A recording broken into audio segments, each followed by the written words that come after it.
नमस्कार, मी Rajratna Jondhale. Top news मराठीमध्ये आपलं स्वागत. आताची सर्वात मोठी बातमी साताऱ्यातून येते. साताऱ्यात आज जिल्हा परिषद अध्यक्ष आणि उपाध्यक्ष निवडी दरम्यान अक्षरशः सिनेस्टाईल थरार पाहायला मिळाला. सत्तेसाठी सुरू असलेल्या या लढाईत फोडाफोडी, अटकेचे डाव आणि सदस्यांना सुरक्षित सभागृहात पोहोचवण्यासाठी थेट नेत्यांनीच मैदानात उतरल्याचं चित्र साताऱ्यात पाहायला मिळालं. मंत्री शंभूराज देसाई यांच्या गाडीमधून सदस्यांना नेण्यात आलं, तर या झटापटीत त्यांच्या हातालाही दुखापत झाल्याची माहिती आहे. दरम्यान शिवेंद्रराजे भोसले आणि शंभूराज देसाई गट आज आमनेसामने आल्याचं चित्रही जिल्हा परिषद परिसरात पाहायला मिळालं. त्यामुळे काही काळ तणाव निर्माण झाला होता. सातारा जिल्हा परिषद अध्यक्ष आणि उपाध्यक्ष निवडीच्या पार्श्वभूमीवर आज जिल्ह्यात राजकीय नाट्यानं कळस गाठला. भाजपाकडून राष्ट्रवादी आणि शिवसेनेचे सदस्य फोडण्याचा प्रयत्न शेवटच्या क्षणापर्यंत सुरू असल्याची चर्चा रंगली. काही सदस्यांवर गुन्हे दाखल करून त्यांना अटक करण्याचा कथित डावही आखण्यात आल्याची चर्चा समोर आली. या पार्श्वभूमीवर मंत्री शंभूराज देसाई स्वतः मैदानात उतरले.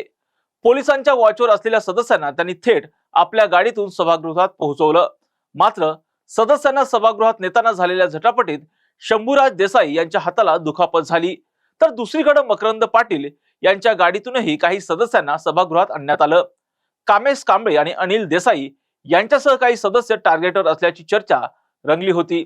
राष्ट्रवादी आणि शिवसेनेने एकत्रित शक्ती लावत सर्व सदस्यांना सुरक्षित सभागृहात पोहोचवलं. दरम्यान जिल्हा परिषद कार्यालयाबाहेर मंत्री शंभूराज देसाई आणि शिवेंद्रराजे भोसले यांच्या समर्थकांमध्ये जोरदार घोषणाबाजी झाली. यावेळी दोन्ही गट आमनेसामने आल्याचं चित्रही पाहायला मिळालं. त्यामुळे काही काळ तणावही निर्माण झाला होता.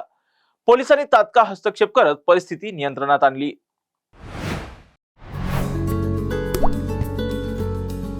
आता जोकासु STP या अत्याधुनिक जॅपनीज तंत्रज्ञानाने सुसज्ज, quick installation, energy efficient, noiseless blowers, low maintenance या आणि अशा वैशिष्ट्यांनी परिपूर्ण जोकासु STP तंत्रज्ञान प्रकल्प उभारणीपासून ते विक्री पश्चात समाधानकारक सेवा देणारी, भारताबरोबरच परदेशात देखील प्रकल्पांची यशस्वी उभारणी करणारी company Deccan water treatment private limited.